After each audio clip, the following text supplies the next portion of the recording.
Let's jump into some football headlines before David Nixon joins us. And Jay Drew of the Deseret News wrote today, and it's all over the chats, depending on where you go to chat. The BYU needs an offensive line coach. And Jeff Grimes has emerged as one of the top candidates. He has withdrawn from the UTEP head coaching search. UTEP named a new coach today. And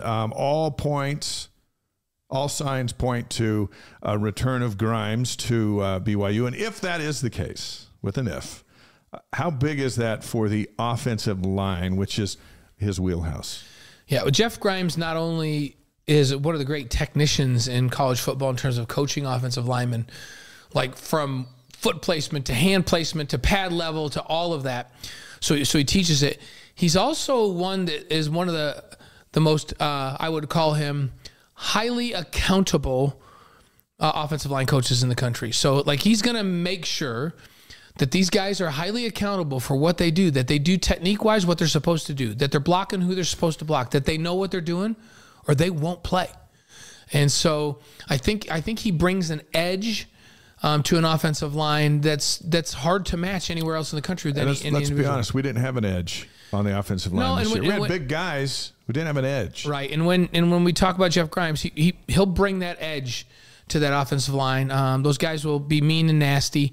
And, we don't have a formal announcement yet. We're waiting on that. But, you saw it in the papers today that he's right at the top of the list. Here's the other thing.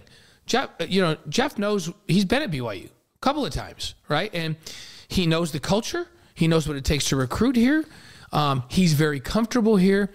So it makes a lot of sense. Now, remember, there's another position open as well. Yeah, and tight end coach. Yeah, and tight end coach. And remember that Jeff Grimes was the tight end coach at Baylor. And Mateos was the offensive line coach.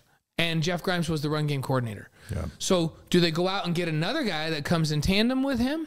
Let's say, and I'm not saying this guy, so nobody quote me on this, but say somebody like a Ryan Pugh. Because remember, be a great idea. When I think that when Jeff Grimes and Ryan Pugh were here together before, man, I felt like that was as good as we had in years, in terms of how that offensive line performed and how much they lived up to the potential. When you had those two guys working together, so could we see something like that? I don't know. I don't know the answer to that. I do know. We're going to find out here pretty quick. Yeah, we're going to find out very quickly. We do know that Jeff Grimes is right on the top of the wish list, and that would be an easy one.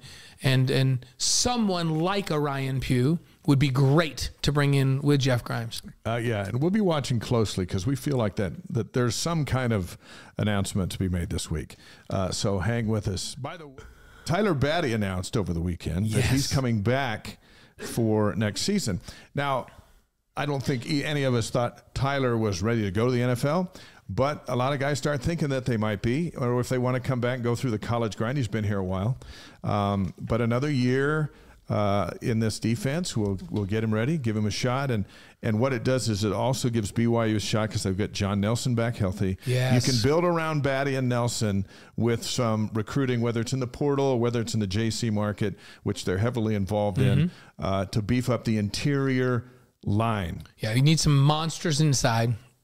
And then, what I like is that I feel like Tyler Batty played at his best down the stretch.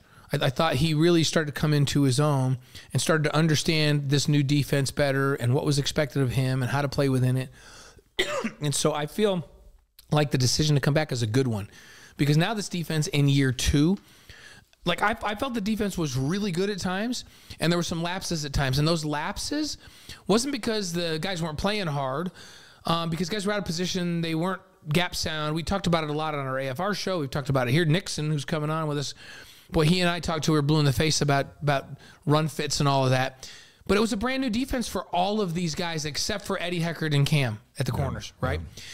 And so I feel like he got better and better in terms of his assignments as the season went on. Now you bring him back and this whole other cast of characters back, year two in this defense. You watch this defense take a monster jump here in year two. I really believe that it's going to be one of the best defenses in the Big 12 next year.